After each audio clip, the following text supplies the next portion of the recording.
Well, good morning again, everybody. Lucas Wiseman here with you at the International Training and Research Center in Arlington, Texas, as we are about to get underway with Game 1 of the Team USA Fantasy Camp competition.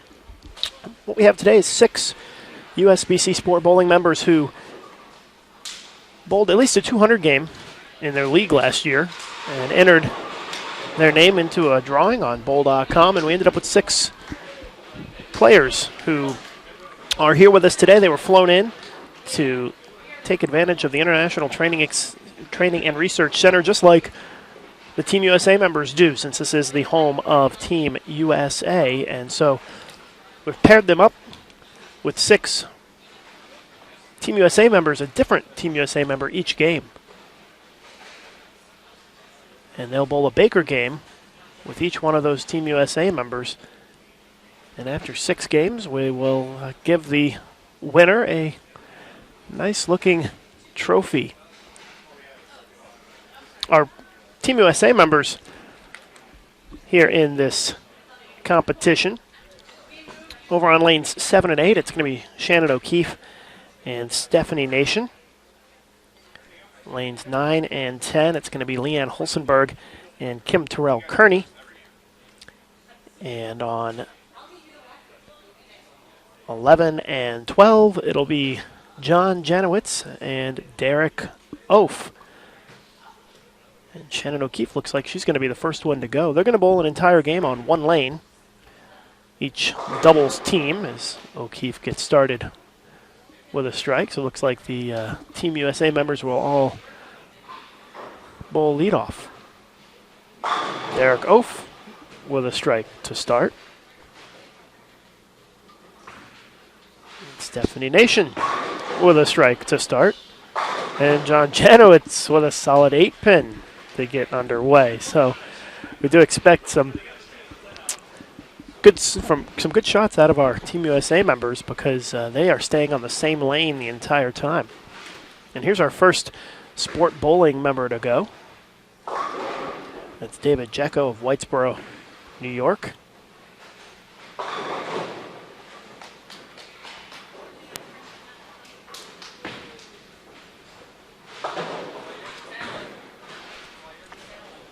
Chuck Hazlett of Apple Valley, Minnesota.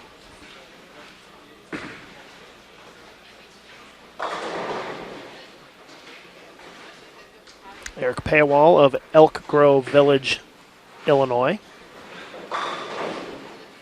Also Kevin Pryor of Allen, Texas. And there's Lindsay Siegel of Gurnee, Illinois. We are joined on the broadcast today by 2005 Team USA member Eric Vermelia. Hey, Eric, how's it going? I'm kind of coordinating everything this week. How's everything gone so far? Well, let's see if we can fix your mic.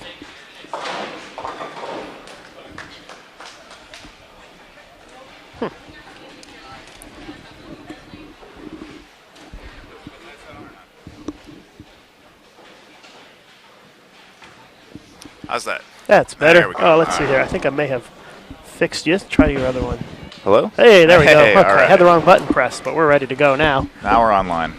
So, yeah, this is a special competition for the 6 Sport Bowling members who got flown in this week to take advantage of the ITRC and get training like their Team USA members, Yeah, right? today's really the culmination of really almost about a year and a half of planning for us. This whole Team USA Experience Fantasy Camp was something we devised about a year and a half ago.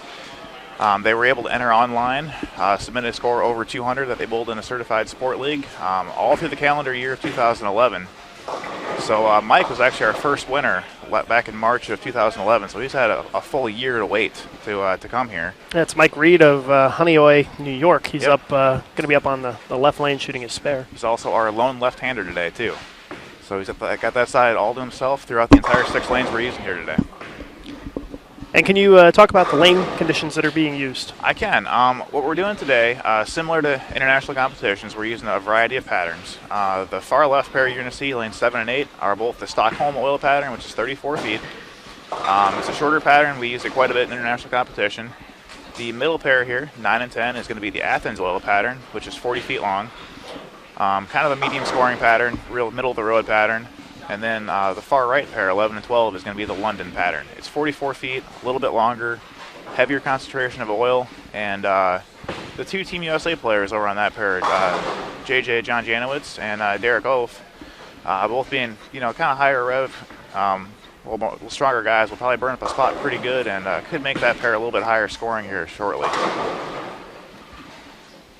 And Kevin Pryor of nearby Allen, Texas, here in the DFW area, wanted to send out some well wishes to the Allen Eagles high school bowling team. He coaches them, and they're going to be competing in the state tournament this weekend, so he wanted to say hello to those guys and wish them some good luck this weekend.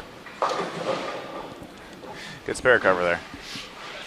Tell you, the key to this competition today, switching patterns every game like this, and really just jumping all around and being thrown in front of the cameras like this, is going to be just filling frames. When you switch pairs, fill the first few couple of frames, catch a couple doubles, and just kind of towards the end of the competition, see how close you are, and hope you can make it happen and win this nice trophy we have here. Chuck Hazlett of Apple Valley, Minnesota, in the red shirt there on the right lane. He's bowling with Stephanie Nation this game. He's got to like that because Stephanie has struck on all three of her shots so far this game. They finally put a double up on the board in the 5th and the 6th frame. It's a good shot there for Chuck. Chuck's definitely one of our more personable winners. The video he submitted for our online competition was definitely one of the more creative and funnier ones we saw. Yeah, all these players had to submit a video to. Yeah, they had the option of do it, but I would guess most of them did. Actually, every one of our winners did. That was kind of every one of these names was drawn at random and put into an online voting contest we had, and you're seeing the 6 winners right here. They were either able to submit a statement or a video as to why you should vote for them, and these are your winners.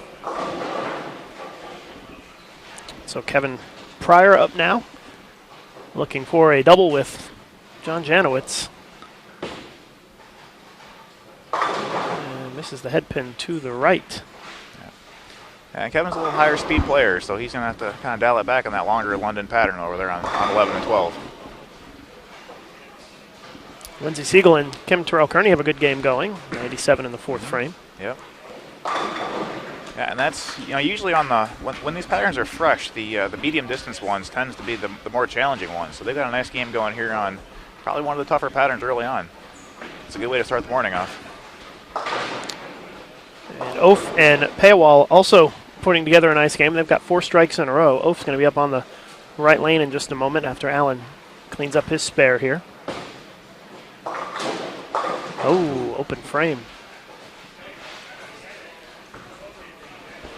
Derek Oaf hasn't missed so far this game. Not a surprise. He averages about 380 in this ITRC league here at the training center. Derek hasn't missed much in the last couple of months, to be honest with you.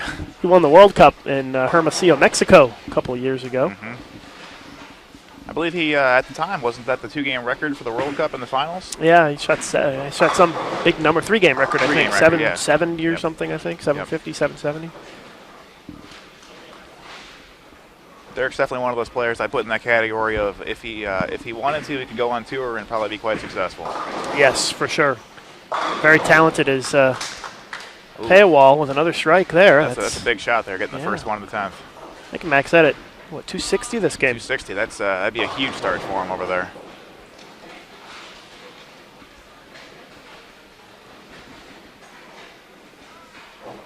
Yeah, I'm kind of surprised to see a couple good games here early on in the morning. I figured with some nerves going and on the fresh pattern, we'd see some struggles early on, but that's a huge one to start off. David Jecko of Whitesboro, New York there with the spare in the 8th frame. He's bowling with Shannon O'Keefe. They have 146 in the 7th frame so far.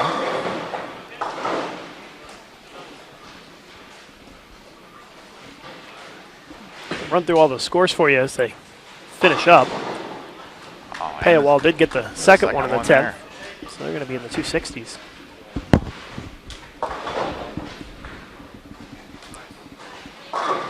Shannon O'Keefe Setting up the 10th frame there for David.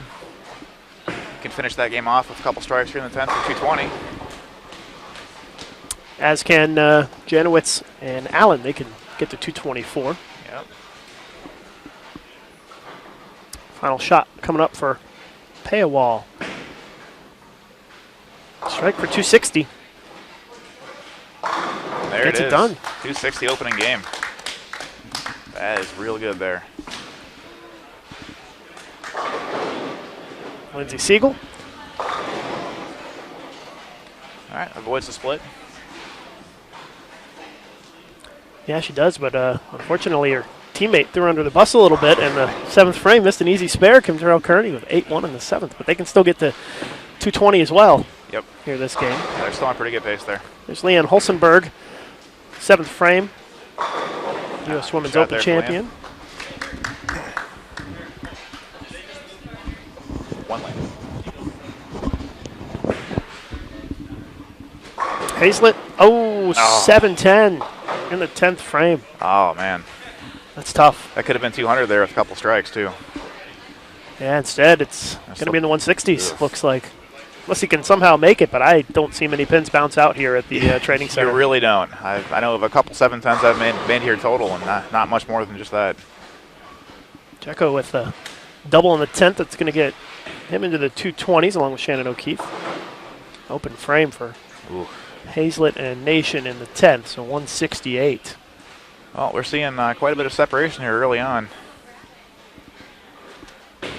There's a look at Mike Reed. As the lefty strikes in the 8th for the double. That's good. They were struggling a little bit early on there to catch a double and kind of get things back on track. Is going to help them out here. But it is early. You know, the key to the first game here is just not to kill yourself. Get off to a good start. Get loose. Get used to the environment and kind of get things going here. Kevin Pryor, 191 with John Janowitz.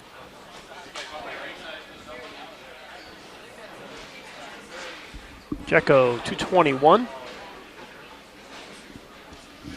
So some decent scores to get us started off. A couple of games over 200. And, Holsenberg with the big 4 in the 9th.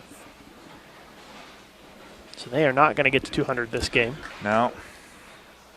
Siegel here, a chance to get them to 224. Gets the good first shot one. there.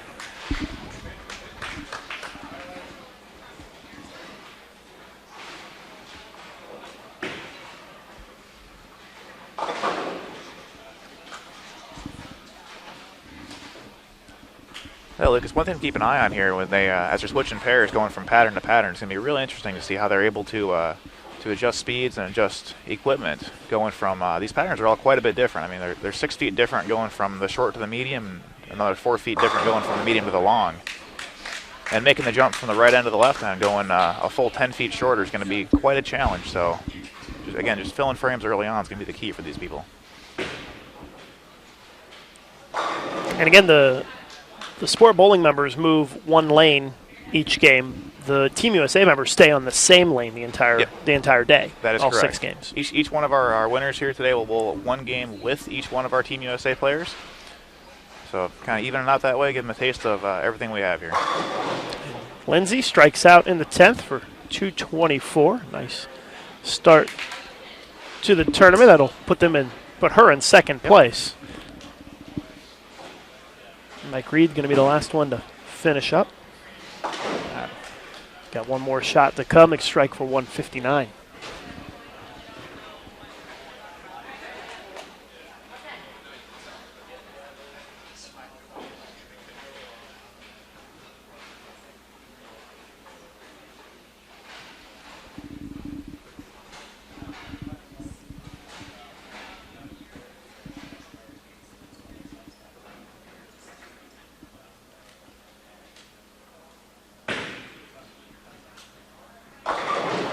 Strike for 159. So let's take a minute to hear from Mike Reed here in our broadcast today. Matt Lawson put together a quick interview with each of the players, and we'll start with Mike Reed.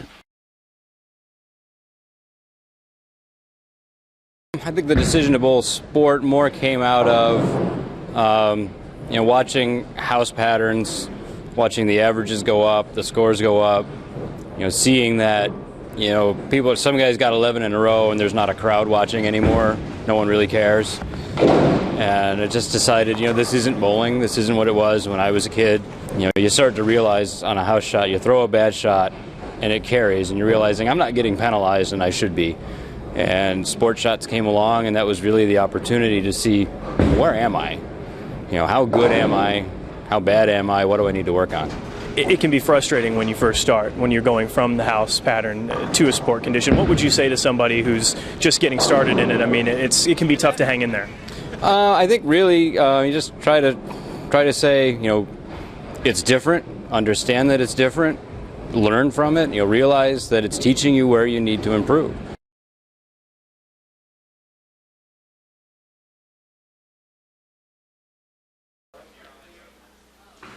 So you can see Mike Reed has been enjoying the sport bowling program like all of these 6 players.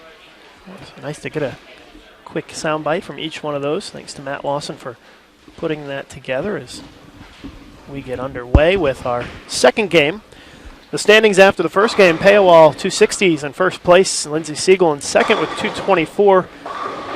Jecko in third at 221, Pryor fourth, 191, Hazlett at 168, and Reed in the final position at 159 as we get started with our second game of the competition. 6 games, and the players, sport bowling players, will bowl with new Team USA members this game. So now Holsenberg is teamed up with, looks like Hazlett. Reed teamed up with Kim Terrell-Kearney. It's Siegel and Janowitz, Pryor and Oaf, O'Keefe and Paywall, and Nation with Jecko. It'll be interesting to see how Eric comes off that big 260 game on the 44-foot pattern, going down here to the 34-foot pattern. Yeah, we'll keep an eye on that. He left a fast 8 on his first shot. Pretty good shot, but you already see a ball change and a line change, and we gave them 20 minutes practice to start here on all 6 of the lanes. They were taking notes. Saw a lot of Aberlon pads out, a lot of surface adjustments, using some of the tools and tricks they learned this week at training camp, and hopefully trying to make it pay off.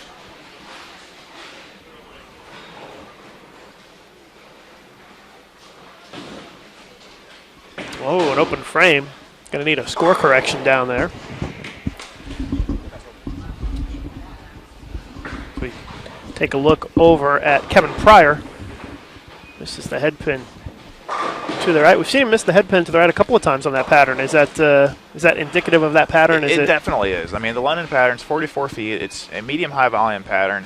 Shape-wise, it's definitely not one of the harder of the sport patterns, but it is long and it is slick. You do need to match up your surface, your rev rate, and your angles. You really can't just get the pocket away. And Kevin's definitely a higher speed guy, so this is probably going to be his most challenging pattern. So if he can get through these first 2 games, he can try to put together a little bit of a run. They had one night at the first game. He's definitely still in it. So just needs to fill some frames here, get through this game. I know that's the lane that Eric had 260 last game with Derek on. So I would guess Derek can back him up if he can get some strikes going. Also, one thing to notice, when they switched pairs, you saw a lot of conversation between our winners here with their Team USA partners. They're definitely approaching this as a team competition and trying to help them out as much as they can, and hopefully put up some strikes here. And a big thanks, of course, to all of our Team USA members who are here to take part in the competition. Nice to have them here. We know a lot of our Team USA members are in Paris right now competing in the Euro Challenge, so good luck to all of them. Yeah, busy time of the year right now for all of our bowlers. So to get these people to take time out of their busy schedules and come out here is it's a good treat for us. We really appreciate it, and big thanks to them.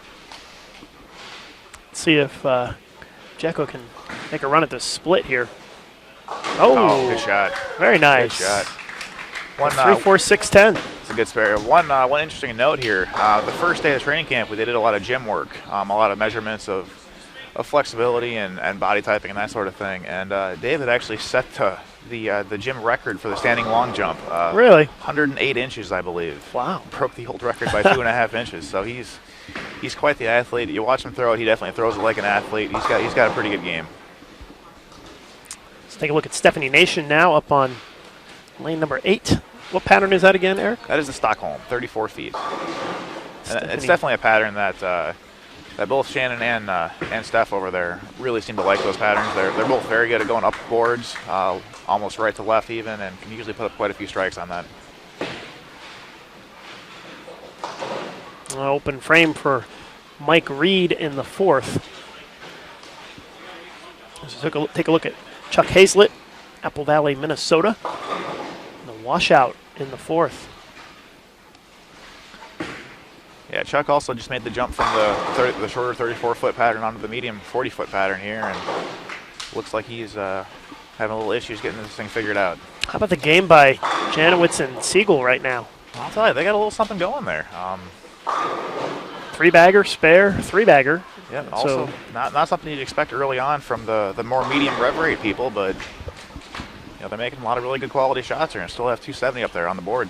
And Lindsay came into this game in second place, so a chance for her to potentially jump up into that top spot with a big game, see if she can keep it going here. This would be for 4 in a row. Needs to hook. 2-pin, I think she'll take that. Nothing wrong with leaving a 2-pin when you go light here. You see a lot of 2-4-10 combos here. Kevin Pryor also looking for a Baker 4-bagger here. Derek gave him strikes in the third and the fifth. There you go. Yeah, Pryor gets another one, so that's 4 in a row. That looks like Kevin's just softened up a little bit. He's got his angles a little bit more closed, and I believe he's still throwing the same ball. Looks like a rotor grip Defiant. Pretty strong ball, just trying to get it at the head pin. They got a 4-bagger going here now, and hopefully can make up for those early splits. And Siegel makes the spare, so it'll give them 178 in the seventh.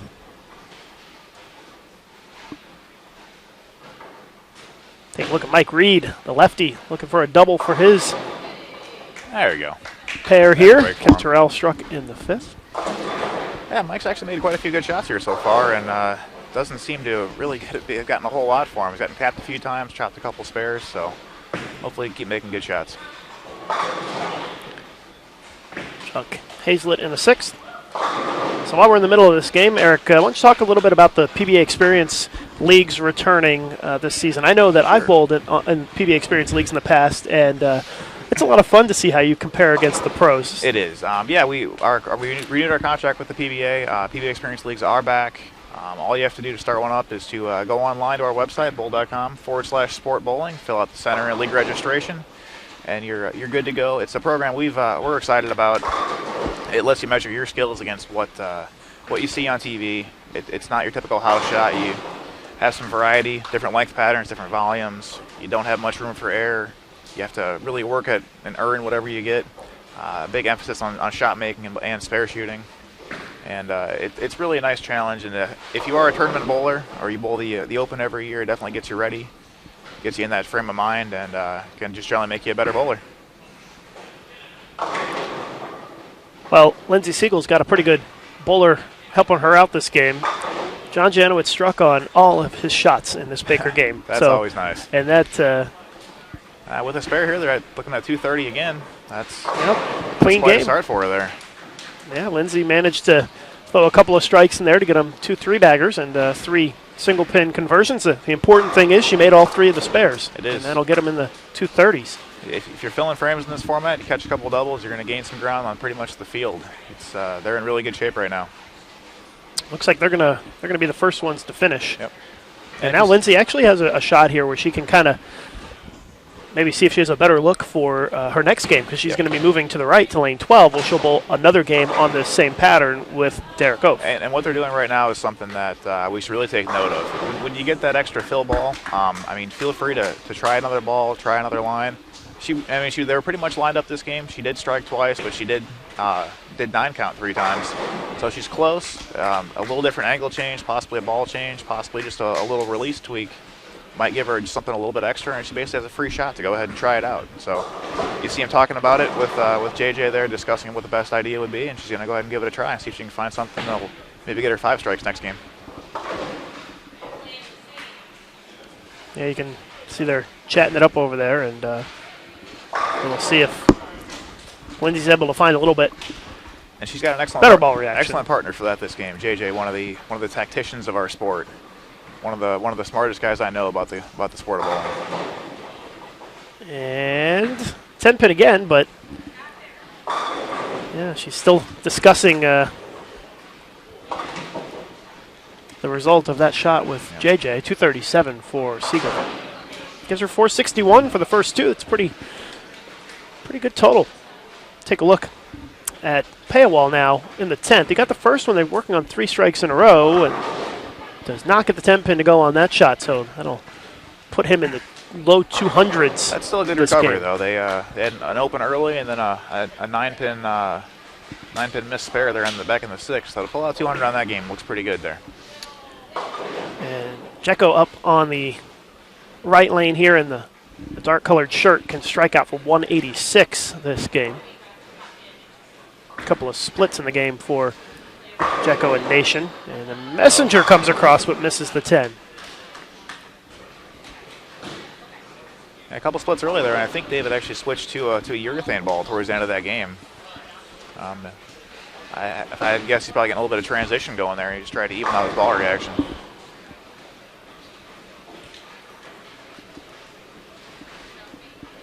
Hazlett trying to make a washout here, and he wrapped it in the 10th.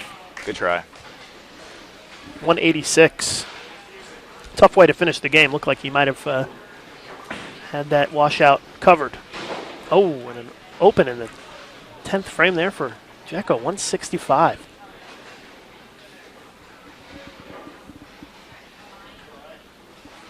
Mike Reed, 10th frame. Makes his 7th pin. That'll put him in the 160s. Kevin Pryor just doubled in the 10th. Going to shoot 213 with another strike as we're closing out game 2.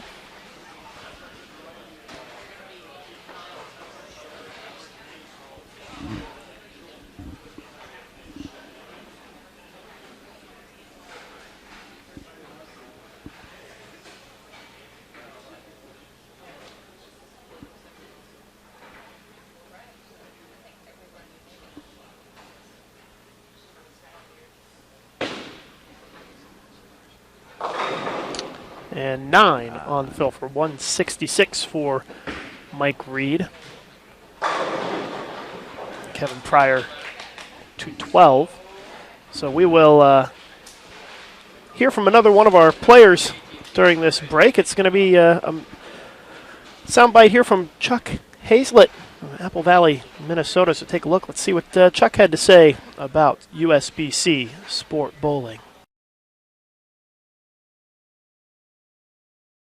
I'm one of those guys where whatever I put my mind to, I usually get pretty good at it. And it wasn't impressive for me to shoot big numbers on a house pattern, what a lot of people are doing all over the place. And I wanted to push myself to a next level. And so, that's what I did. I, joined the sport league and I practice on sport patterns and, work with guys that are like-minded. And, that's how I want to make myself better. Has it been helpful for you when you've gone out into competition or into tournaments, the sport bowling experience? I mean, a little bit more prepared when you come across tournament conditions? Tremendously, especially when they put out a pattern that's a little more flat or a little more challenging. Tournaments sometimes tell you what it is, sometimes they don't. So if they don't, and I can recognize right away it's a little more challenging, usually, there's a handful of us that have the upper hand, knowing that I got to place a little bit tighter or around this area as opposed to just jumping into the track, which is easy to do on a house pattern. And, it's a pretty good advantage, actually.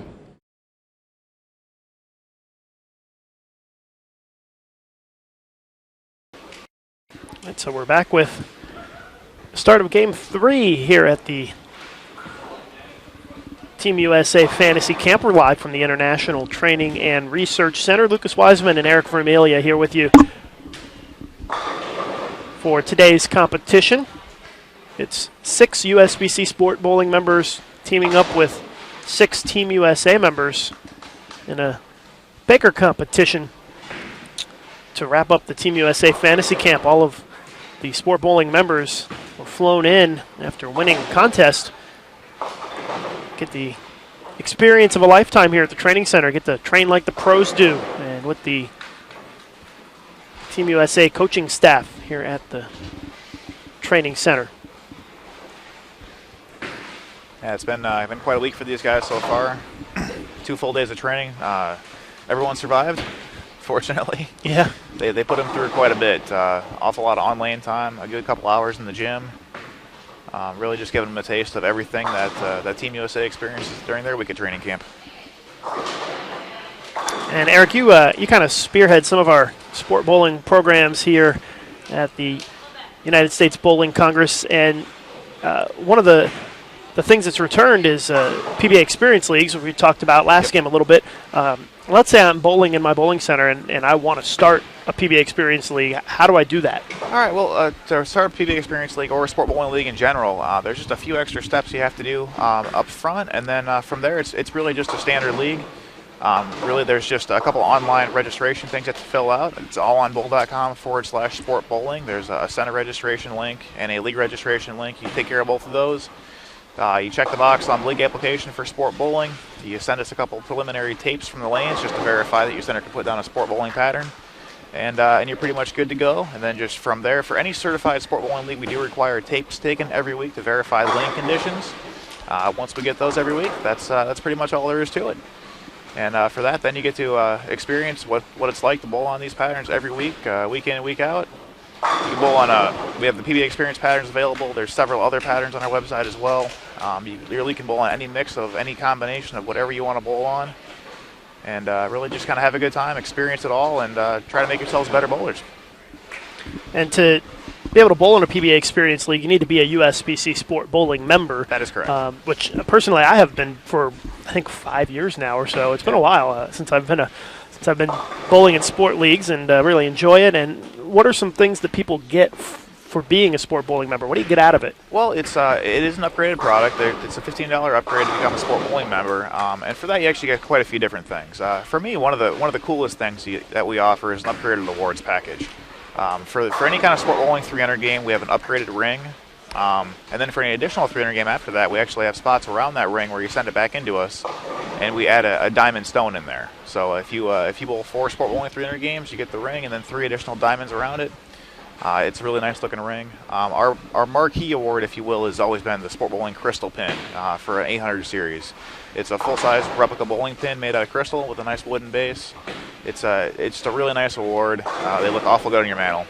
And then in addition to that, we have a members-only section of our website that contains some exclusive members-only discounts with our industry partners. Some ball companies in there, some other stuff, some really good money-saving discounts. And also in that same part of the website, we've got exclusive video content with some video tips and some articles, all kind of geared towards making you a better bowler.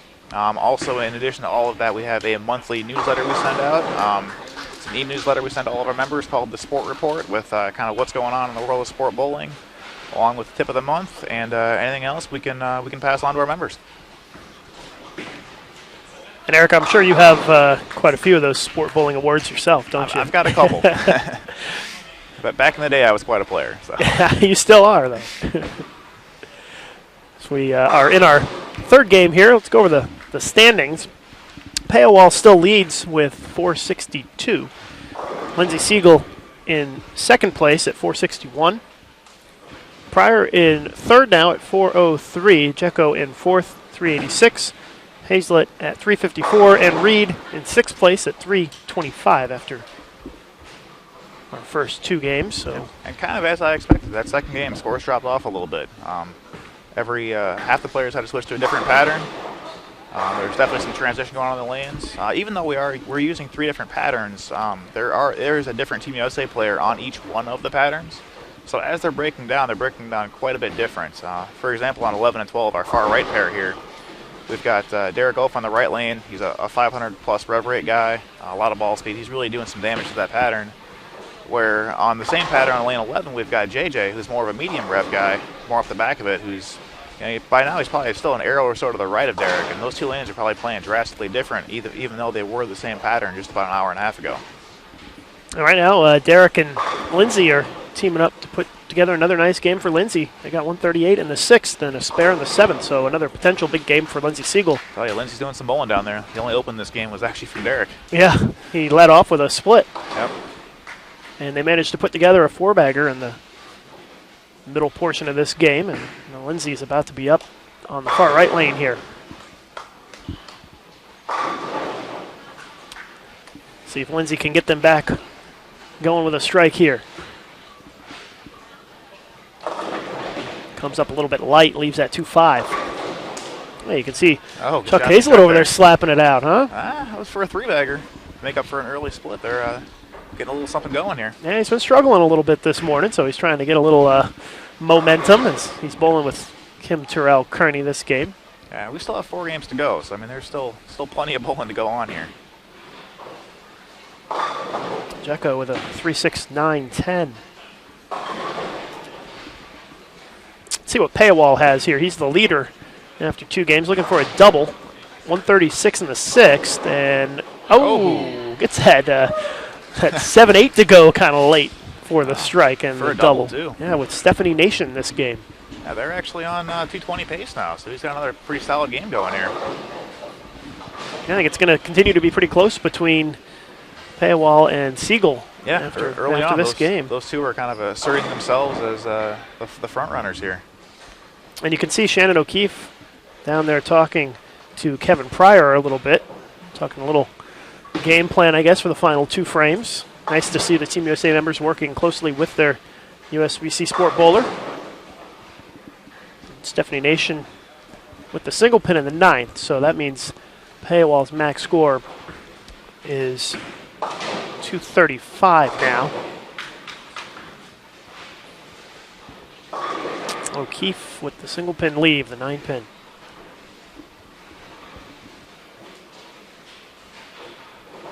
Our 3rd game coming to a quick close here as Kim Terrell-Kearney misses the easy spare in the 7th frame. 131 in the 7th frame for Hazlett as he's paired up with Kim this game. As we take a look at Leanne Holstenberg in the 7th.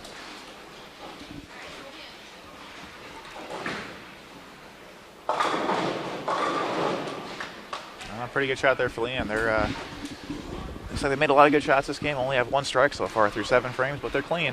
So it looks like they're just going to try to grind out 190 or 2-0 this game here. Nice shot by Hazlett.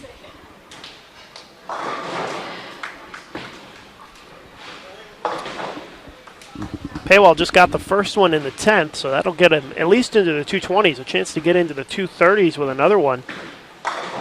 Lindsey Siegel going to be in the 2 teens this game.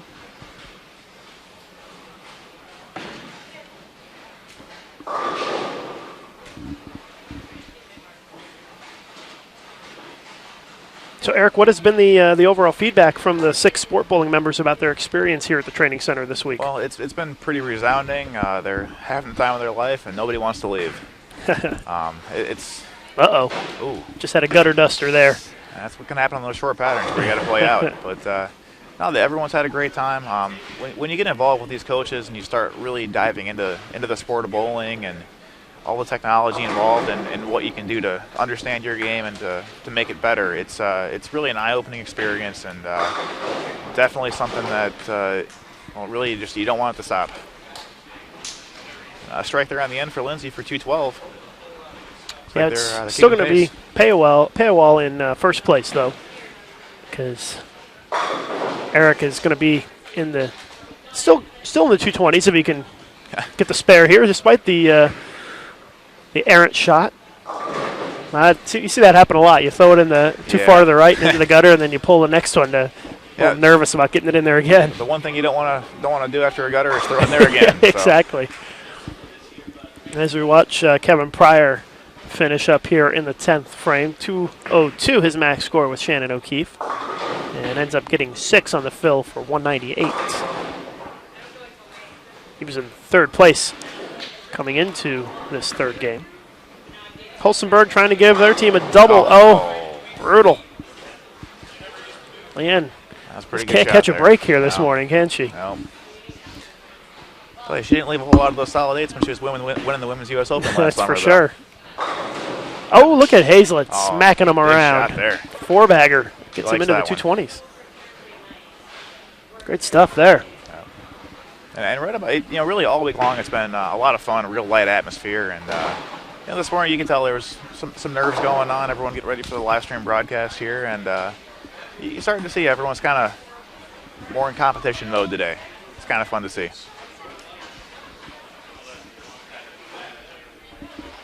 See if Chuck can close it out with a strike here.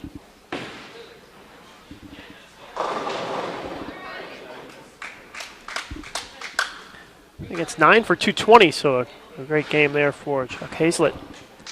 And Jekko is going to be our last one to finish. He's just starting the 10th frame.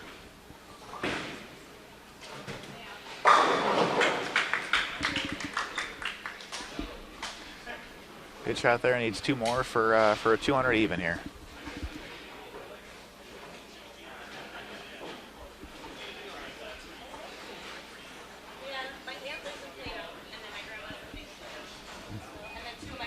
Teaming up with Leanne Holsenberg this game is David Jekko of Whitesboro, New York. Let's see if he's got another strike in him. So 4th place coming into this game. Good shot there. I've seen David make quite a few ball changes already through the first 3 games. So he's gone through from a urethane ball to a Storm second dimension. Now he's into a DV8 misfit, I believe. And as I was saying earlier, you're seeing a lot of transition. Just trying to stay on top of it, communicating with his partner a lot, trying to knock down as many pins as he can here. Let's see if he can fill it up here as Leanne gives the high five over to Chuck Hazlett there. That one a little bit right, but still a good finish nonetheless. As we will take a quick break to hear from David Jekko between games here about his experience with USBC Sport Bowling. It started a couple years ago, and I knew I needed an extra challenge. League was fun, but it wasn't preparing me for my weekend tournaments, and when I traveled, I felt unprepared. So I wanted to get into the sport bowling to really challenge myself and hone my skills, so that I went to, like I said, a tournament. I was prepared and ready to bowl. Obviously, when you first start, it's a little bit frustrating. Your average takes a dive a little bit, but if you stick with it, for people who may want to give this a try, sticking with it does help. Absolutely. You just gotta, take your lumps and expect not to average 220 like you do on your league night, and say, it's okay averaging 180, 190 and getting up into the 200s, and you feel like you've accomplished something averaging 200 on a sport pattern.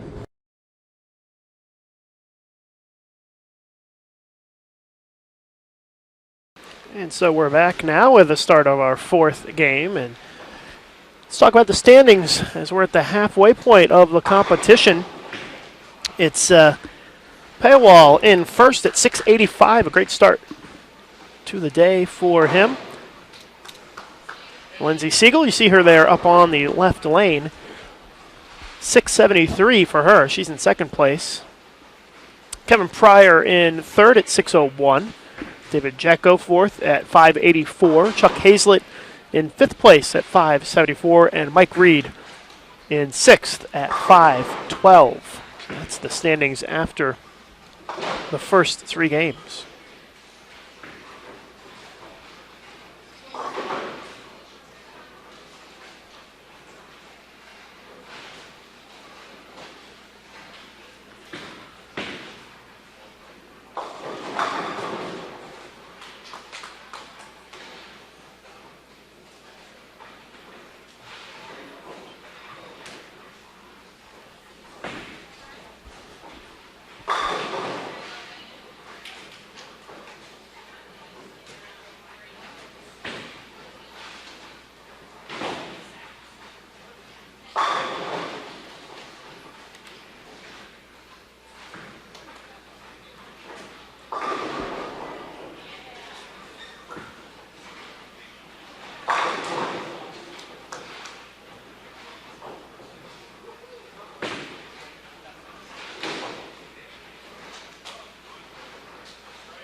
Stephanie Nation with a strike in the 3rd. She's paired up with Kevin Pryor this game. Lindsay's bowling with Shannon O'Keefe. Lindsay with a strike for a double.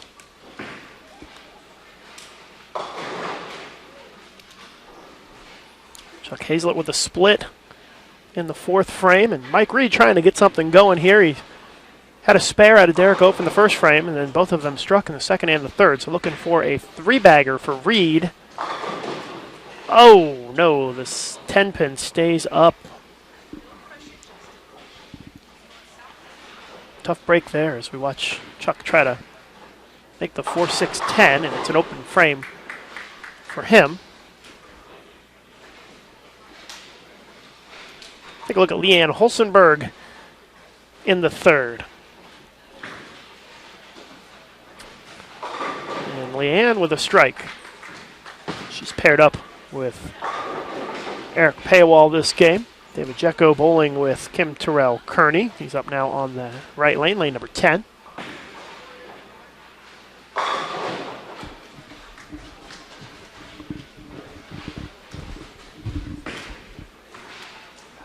Stephanie Nation with the 10-pin. Shannon O'Keefe also left a 10, so that ended the string of strikes for O'Keefe Siegel. Derek Oaf with a strike in the fifth. Mike Reed missed that single pin in the fourth. And Chuck Hazlett trying to put a double on the board here with John Janowitz. John Janowitz has struck on all three of his shots this game. And it's a washout.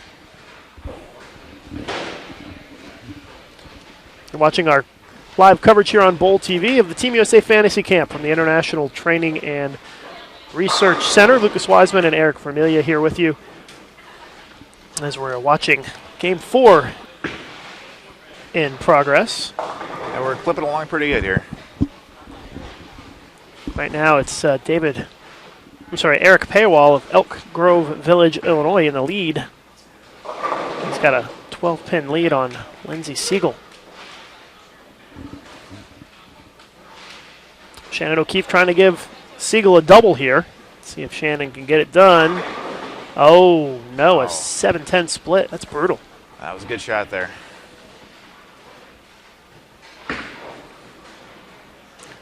So, Eric, the three patterns that we're using today, Stockholm on 7 and 8, right? Yep, and Stockholm on 7 and 8, 34 feet. Kind of a medium-high volume for a short pattern. Usually got to play it out towards the gutter. As with most short patterns, they really do vary based on the surface topography. The surface here is very good. It's relatively new. You do see the occasional gutter ball, though, because you are pretty close to the gutter. And what do we have on 9 and 10 as we watch Paywall bowl here? 9 and 10 is the Athens pattern. It's 40 feet. Kind of a pretty true crown from side to side, roughly 2.5 to 1. Again, pretty good volume. It's one of those medium patterns, so you can kind of play it from anywhere to start. We've seen a few games on it now, so the transition should have settled down by now. See a nice little string going there.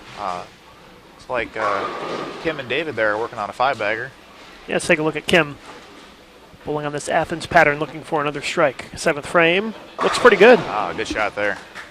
And what do we have over on 11 and 12 where John Janowitz is bowling currently? 11 and 12, we have our long pattern. It is the London Oil pattern, 44 feet long. Again, kind of a medium high volume pattern. I got a few games on it now. They were striking quite a bit early on it. Looks like they're in some transition right now. A few circles up there. We got Mike over there. He's the only left-hander in the building, so he is pretty much bowling on fresh every game. Looks like, actually talking to him earlier, he was pretty worried about this long pattern. He is kind of a lower rev rate guy. I think he was worried about getting his ball to hook on that pattern. It looks like he's made a lot of good shots so far. Hit the pocket quite a bit. I just struck for a double in the 8th frame. As Pryor leaves the single pin in the 8th. O'Keefe up in the 9th for the O'Keefe-Siegel pairing, and a rough couple of frames for them. Back-to-back opens in the 7th and the 8th, so Lindsay not going to get over 200 this game.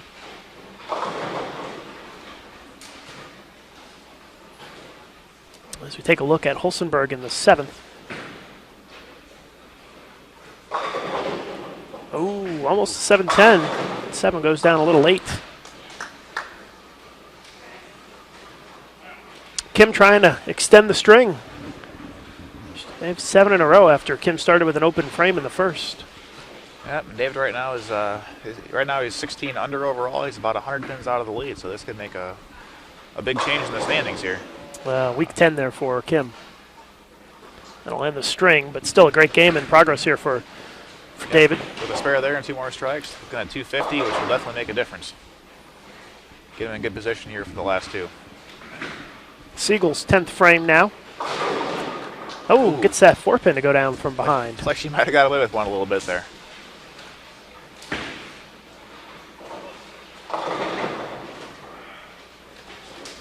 Three missed single pins in this game between Nation and Pryor.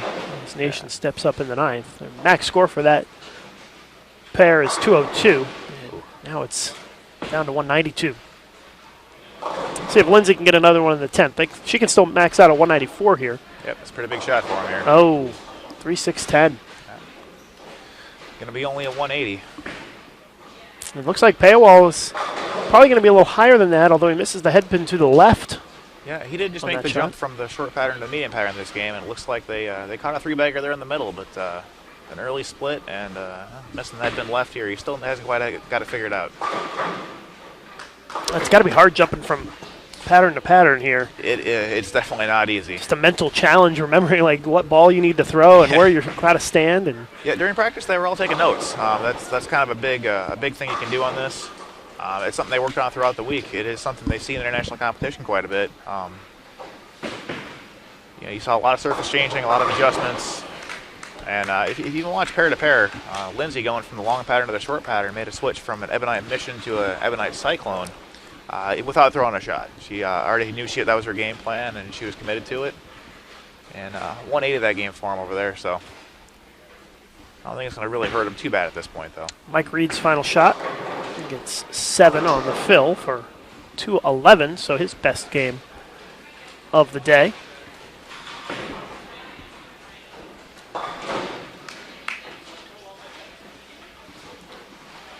All right, Chuck getting up here for the second ball in the 10th and strike out for 180. Working on 2 in a row. Really could use a strike right here. Through the face, leaves that big 4. Holstenberg sets her partner up for the 10th frame with a strike in the 9th. Yeah, with two strikes here in the 10th, Eric can still pull out 200.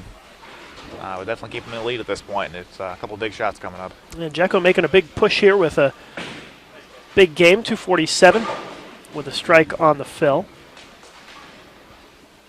As we watch Chuck shoot the big 4, look at this, gets 3 of them. Good try. 165 for Chuck. Dave's Nice getting them all on game. the fill. Yeah, 247, very nicely done. We'll move his total up to 831 for the 4 games. Now Paywall, 10th frame.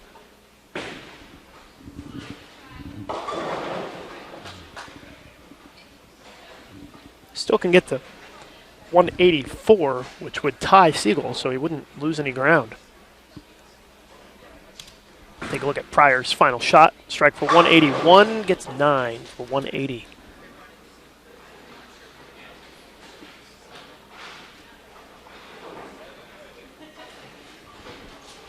So Eric's going to be our last bowler to go here. Yep.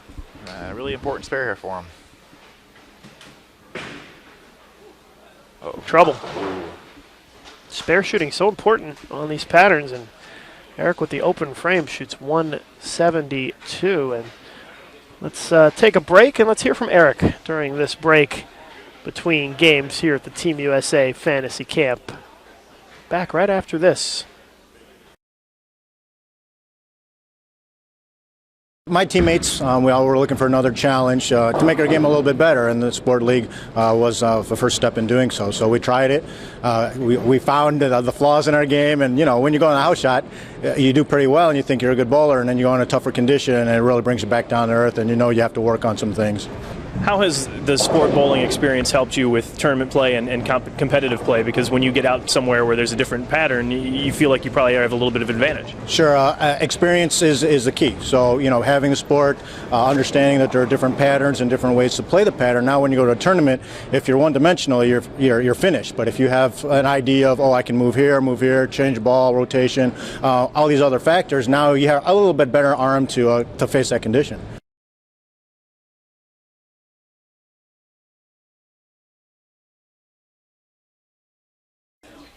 All right, we're back now with the start of Game 5. And our standings, we've got a tie for first place now. Paywall and Siegel tied at 857. Third place is Jecko at 831. Pryor at 781. Hazlett in fifth at 739. And Mike Reed in last place at 723 as we get started with our fifth game.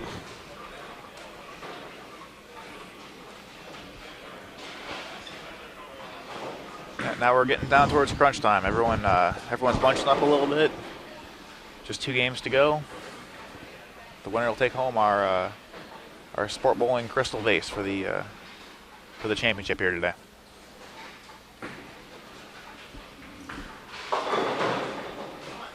And Eric, you've been involved in the Sport Bowling program for a while now, and I'm sure you hear from a lot of people who join sport bowling leagues and see an improvement in their tournament scores, their regular league scores. You know, do you hear from a lot of people who have improvements based on bowling and sport bowling leagues? Absolutely, we do. The biggest thing on a typical house shot, it kind of masks inconsistencies in your release. You can kind of spray the ball around. A lot of your equipment kind of rolls the same on house shots. It can definitely be fun. You can put up some big numbers, but when you go to tournaments and you see something a little bit different, a little bit harder, you don't necessarily understand what adjustments to make. Spare shooting is suddenly more important, and sport bowling kind of emphasizes all of that. You have a more defined target where you're looking at. If you miss your target, there's more of a penalty. There's a lot more spare shooting. You're forced to repeat your shots a lot more, and it really shows you what parts of your game need to be worked on, and it allows you to focus on those and really key on certain things in order to get better, and it allows you to then to go to more difficult patterns and things like the national tournament, the open championships, or even just your city and your local and state championships, and basically let your game travel better out there and hopefully have more success. And we do get that a lot. A lot of real positive feedback from people that do go out to the open championships after bowling their first sport league and put up their best all event score ever. It's a pretty common story, and it's one thing we're real proud of in sport bowling.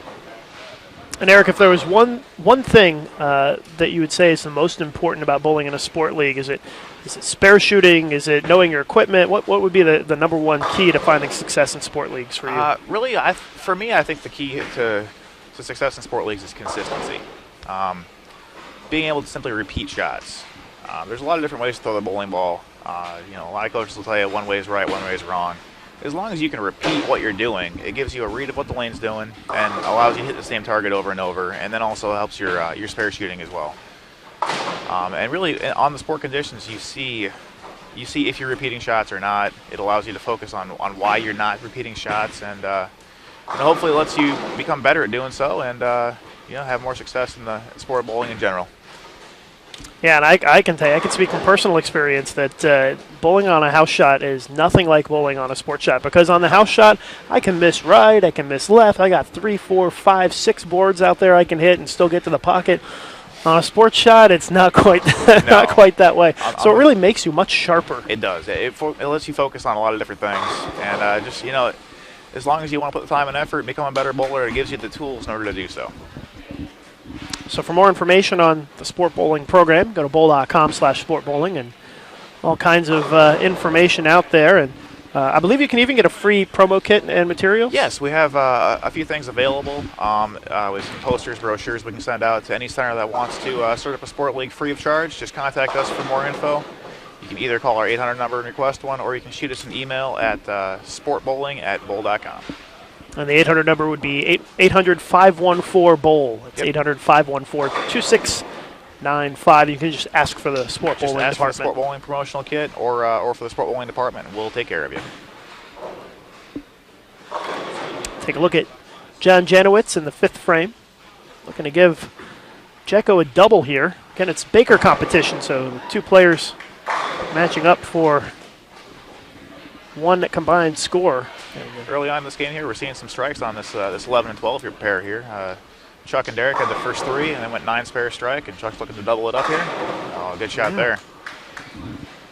Seems like there have been some pretty decent scores coming off 11 and 12 so far this morning. And that's not real uncommon with this London oil pattern. I mean, it's a sport compliant pattern, definitely challenging. And if you're not doing the right thing, it can give you 150 in a hurry. But if you do play it properly as the pattern develops, you can put some strikes together on it. Stephanie trying to give Lindsay a double, and she does. A little fist pump from Stephanie. It's a good shot there. They had an early open, so they got it back with that double there. They're kind of back on track. And you can see them kind of chatting down there. Communication, very important in any sort of doubles competition or team competition like this. You know, the Team USA members want their sport bowlers to succeed. Yep. And at this point in the competition, all the lanes have some games on them now. The patterns are all kind of developing, transitioning, and communication is really the key to success out here. And the Team USA members are staying on that same lane, so they know exactly what's happening on that lane and can offer some valuable advice to the sport bowlers. Yep, they've seen it break down, they've seen it develop, they know what's going on with it. So when their players coming in cold to the pattern, they can hopefully point them in the right direction. Let's see if Lindsay can make it 3 in a row here. Got really good shot there for Lindsay. Yeah, very nice. Janowitz trying to give Jekko 4 in a row here.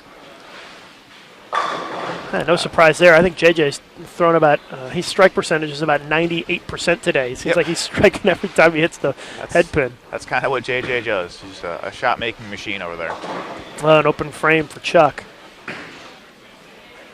So we flip over to 9 and 10 for a moment as we watch our leader, Paywall. He's tied for the lead with Lindsay Siegel, and there's a strike for Eric. He's having a bit of a struggle here this game. Only 83 in the 5th frame for Eric here in this game. Yeah, 2 opens already this game, but they had a double and a strike there, so they can still pull out a good game here with a couple more strikes. Nation gives Siegel a 4-bagger, so Lindsay and Stephanie putting together a nice game. Yeah, it looks like they've settled in. Lindsay looked a little unsure last game on that same pattern on lane 7, but lane 8 looks like she made a ball change, and they got something going now. Take a look at Kim Terrell-Kearney here in the 7th, trying to give Eric Paywall a double.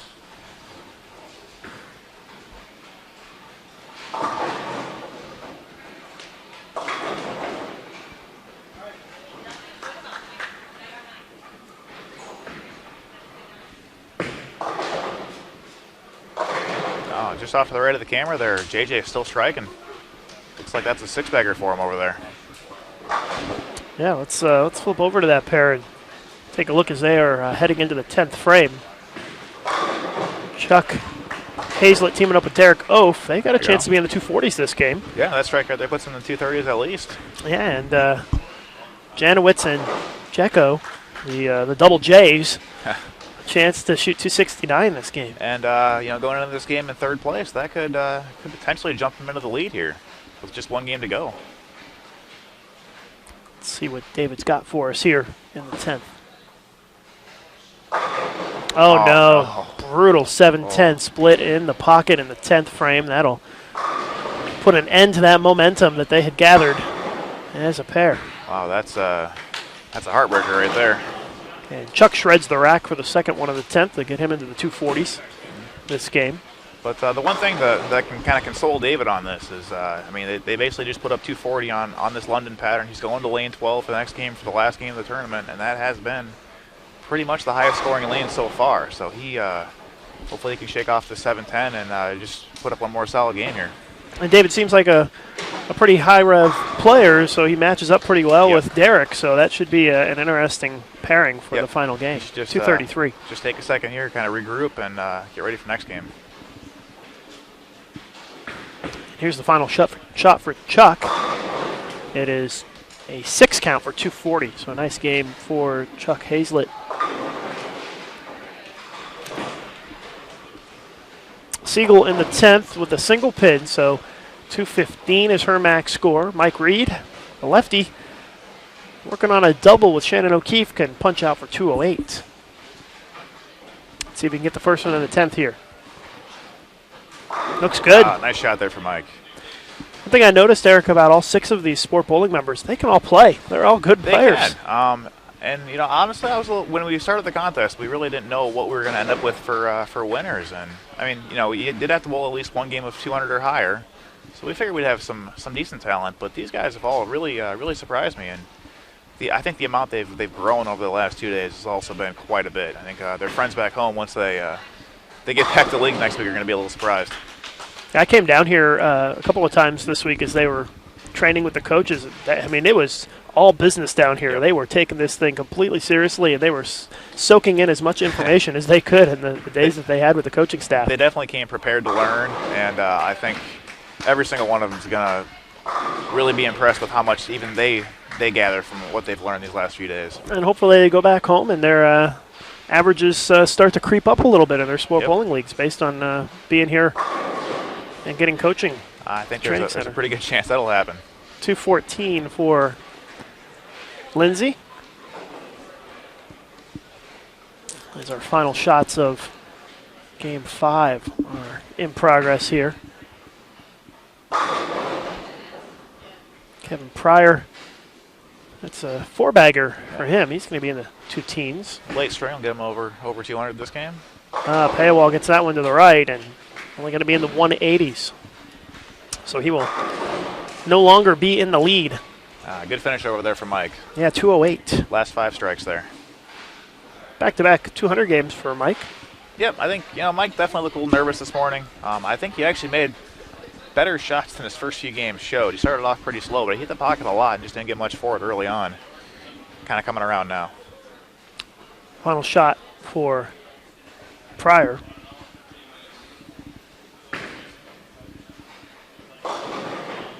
Gets 7. Closes things out with a 4-bagger and then a 7 count. So a nice finish there. 215 for Pryor.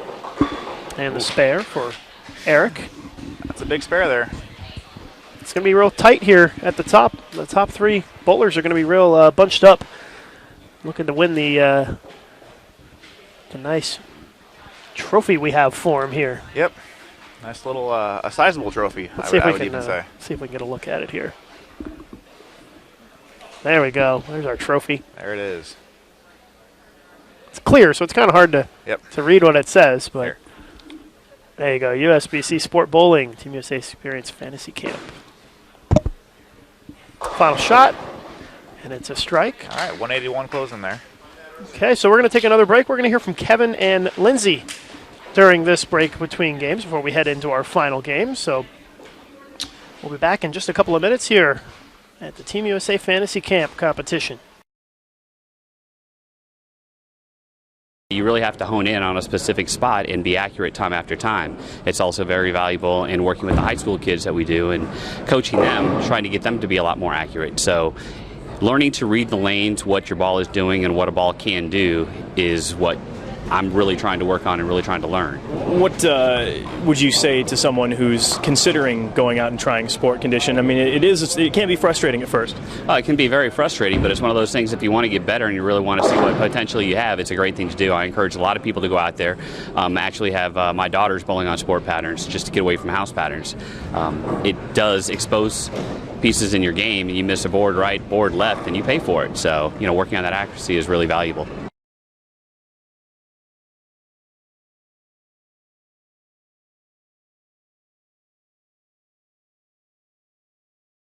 I got into sport bowling because I wanted to improve my game. I started out bowling a lot of different leagues, things like that, but I really, really wanted to push myself. And so I thought getting into a sport league would really be something that I could do consistently, and it would be something I would learn from. What has the experience of sport bowling done for you as far as competition and tournaments? Oh, I think it's really opened up my eyes because now I'm able to play different parts of the lane. I have a lot more confidence playing those parts of the lane. I'm a pretty straightforward, easygoing girl. I play up 10 if I can, but now I'm not afraid to move left. I'm not afraid to move right, and it's really helped me so that when I go into those tournaments, I have an open mind.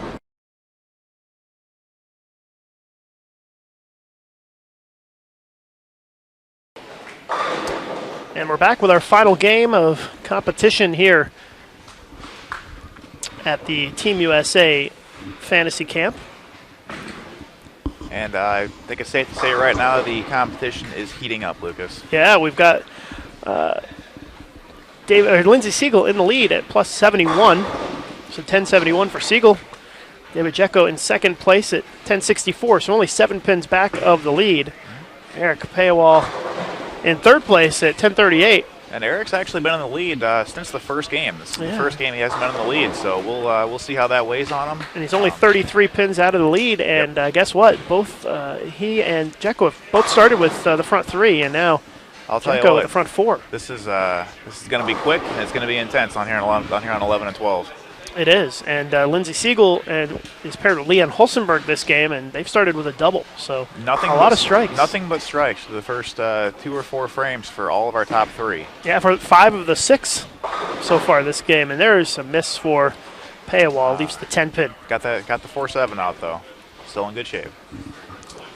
Derek Offen, David Jekko can really jump out to a big lead here early on if Derek can strike here, and Derek does strike. That's the front 5 for that pairing. Take a look over at Leanne Hulsenberg, trying to stay perfect with Siegel. They've started with a double. Really need to get some strikes going here. Oh, wow, clutch right there. So Lindsay really has to match whatever Jekko does here this game, because Jekko, they've started with the front 5, and let's quickly flip over there. Yeah, Jekko's actually in a really good position right now. There, I mean, he's on a pattern he likes, bowling with a player that's similar style to him, and they're out ahead. They're gonna be posting the number first. 6 in a row now. That's, tell you what, Lucas, I'm impressed. He shook off that 7-10 then last game real quick, and they've made some really quality shots here. A lot of pressure now on Lindsay and Leanne, because they only have the front 3 right now, and they've got to keep going. Here's Lindsay. Oh, that's a good-looking shot, though. Clutch. Ooh, keeps it How about that? And let's see if Derek can keep it going for that pair. Looking for the front 7, Derek Oaf. David Jekko. Oh, good shot there. Wow. That's where it's nice to have a World Cup winning doubles partner. Yep.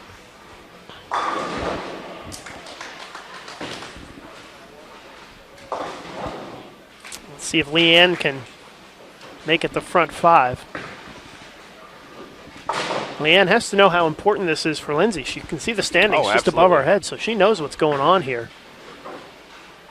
Oh, kicks the 10 around. Front 5. A quick note here, even if Derek and David were to shoot 300 down there, they still can't lock out Lindsay at this point. Oh, a 2-4-5 for Jekko, so that'll end the string. Oh, that's my first announcer's curse ever right there. Trust me, I do it all the time. But still, that's a front 7 start there and a 7 count with a spare here. They're still on 250 pace. Yeah, pretty solid. And only 7 pins out of the lead, so. Yep. But Lindsay and Leanne with the front 5 over here. Yeah. After the shot from O'Keefe, we'll flip over to Lindsay real quick. There's Lindsay. Oh, she misses the head pin and leaves the washout. So a critical spare attempt coming up here for Lindsay Siegel as we take a look at Jekko, see if we can make this 2-4-5. Open frame. Man. One of my least favorite spares in the sport of bowling right there for that reason. And let's not count out Eric Payawal just yet. Janowitz and Payawal bowling a good game so far, 118 in the 5th. Yep, they can still punch for 260 here. Janowitz. That's a good been shot. A strike machine all day. Lindsay makes the washout. That was clutch right there. And here's Derek in the 9th. They can still strike out for 265. Gets the first one. It's that final. That's the final shot for Derek today. Yep. He bowled really well I think he all missed day today. about 4 times. Yeah. Kind of what he's been doing here for the last few months. So that'll give Jekko a chance to finish it up. You know, probably 3 frames before Lindsay and Leanne even finish. So Lindsay and Leanne are probably going to have a lot of pressure on them to throw strikes in these final 4 frames as we take a look at David Jekko. And I do believe that miss right there from Eric pretty much ends their chances. Knocks them out. So right now it's just a 2-person race here. This is the 10th frame already for Jekko. This is probably the fastest game we've had so far this morning. They've thrown a lot of strikes. This is the 10th frame, trying to get into 260s. Oh, I got that in a little bit. Oh, 10 pin. That'll put the max at 245 now. So big shot coming up for Leanne Hulsenberg and Lindsay Siegel pairing. Here's Leanne, 7th frame. Looks good. Oh, good little shot light there. mixer. Call that the CDB tickler. pins light. Watch them fall down. Carolyn Dorn-Ballard patented strike. Oh, she is good at that one. Let's see if David can make his This is a big very spare. important 10-pin here. This is a big spare. This is when all the pressure sets in. The cameras are on. The trophy's on the line. Let's see if he can make it. Ooh. Just does get it. Just enough. Oh, and a strike by Yep, Lindsay over Lindsay there. with a strike for the double. They can still max out at 276 this Yep. game. She would need to shoot at least 239. Yep. And I believe If, right now they're on Jacko 240 strikes pace. out. So Yeah, Jacko needs the last one here. The count obviously going to be pretty important here. He needs to get as much as he can. As we'll flip over for his final shot. And tough for Paywall because they could still shoot 246, but he's already out of the wood here. they have really stepped it up here the last game. 245 for Jacko, so that'll put Lindsay in a situation here to take a look at Holstenberg with the 4-7. So now the max score there is 254. So it looks like Lindsay, they're going to need a couple of spares here. A spare from Yep. Leanne and a spare from Lindsay. If my math is right, count. they need 240 even to win this Yeah. thing. And then, actually, just off to our left here, kind of quietly, Mike Reed's put together a potential Yeah, he has. 270 game even. Take a look at that. He just got the first hit in the 10th there, and just needs 2 more for 279. So Leanne makes the spare.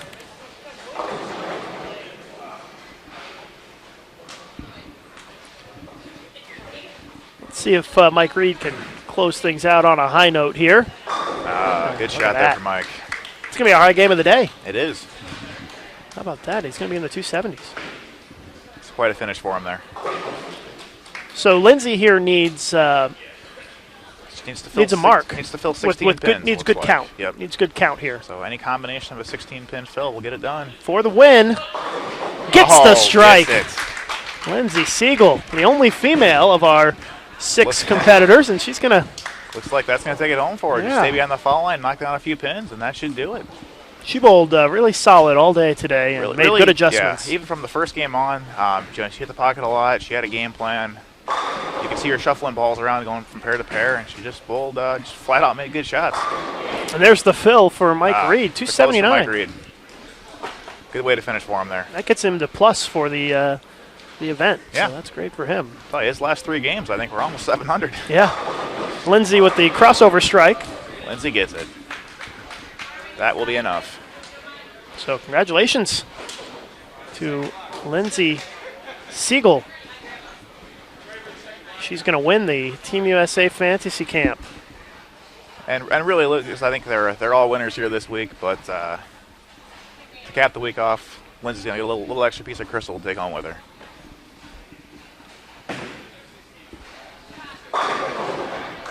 $180 for Chuck down there, right? Yep, 180 even for Chuck to finish it off. And Lindsay finishes with an 8 count and gets a round of applause from the folks here. So congratulations to Lindsay Siegel. And a 252 closing game there. That's impressive. 13-23 for the 6 games. Very impressive. I'll tell you, for really, Lindsay Lucas, Siegel. in the third frame there, when David was off for the front 7, a couple pairs away, putting the pressure on, I was definitely liking David's position more than Lindsay, and they gutted it out and made some great shots there at the end. That was pretty impressive to watch. And Kevin Pryor is going to be our last bowler to finish. And also a nice little string here to end. Yeah, he gets him in the 240s. I think all our players are ready for the second block. I know, right? There's some striking going on here at the end. Great competition here, though, and a lot of good scores. Our sport bowlers, I think, had a great time with their Team USA counterparts. And once again, big thanks to all our Team USA players for taking time out of their schedule to come out here today and help us out with this. I think it's experience of a lifetime for all of our sport bowling members that came in. Final shot. Oh, it's an 8-10 to close out the day. 241. And let's get you some final standings here. As I've got Lindsay Siegel at 1323, David Jecko at 1309, so very close, only 14 pins there.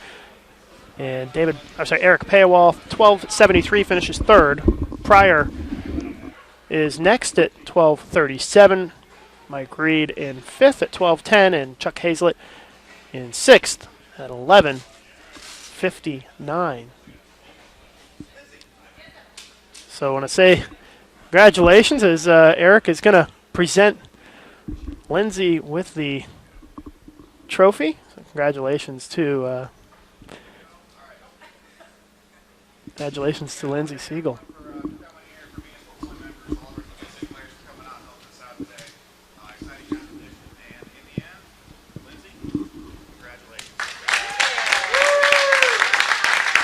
Lindsay Siegel, Gurney, Illinois, is our champion here.